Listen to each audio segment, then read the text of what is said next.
Galantská charita v spolupráci s mestom zorganizovala v mestskej športovej hale burzu oblečenia a doplnkov do domácnosti. Služba sa stretla s veľkým úspechom zo strany obyvateľov. Ja by som vás poprosila takú 80-ku pre chlapčeka. 80-ka, tuto sú 80-ky.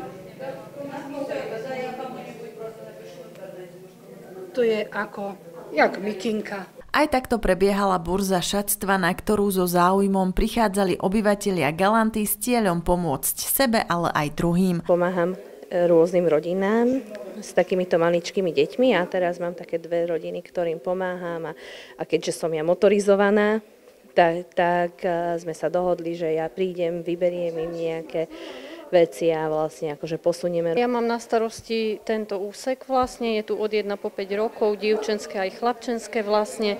Vidíte, že aj medzi tými vlastne priniesli tašku, lebo niektorí ešte aj nám takto donesú vecičky a rozdeľujem podľa vlastne čísla. Zber šatstva, hračiek a potrieb do domácnosti prebiehal niekoľko dní pred burzou šatstva. Podľa organizátorov je veľký záujem o dámske oblečenie, takisto o detský sortiment. Menej kúskov bolo pre pánov. Mali sme tu tak veľa a už je tu polovička, len tešíme sa, že to tak sa podarilo. Ja som spokojná zatiaľ. Aj ste si našli niečo, nejaký pekný kúsok? Našla som tiež akože také letné šaty. Kľudne nám ich ukážte. Rada som.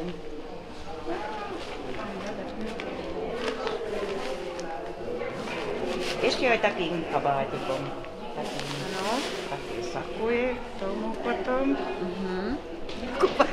No, tak to je veľmi elegantné. A ešte aj také šaty k tomu. Také letné šaty.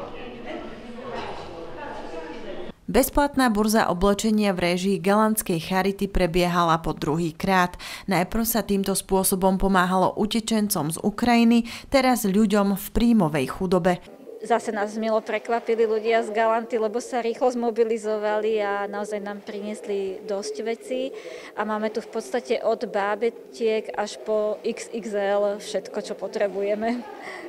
Je to jednodňová akcia. Ako zatiaľ hodnotíte záujem ľudí o šatstvo alebo o nejaké potreby, ktoré sú tu? Tá prvá hodina bola veľmi náročná, prišlo veľmi veľa ľudí.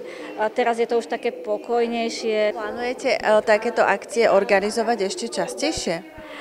Podľa našich možností áno, keď budú ľudia v Galante ochotní s nami na tom spolupracovať, tak by sme rádi zase pripravili jesennú bezplatnú burzu. Michaela Matušková, televízia KREA.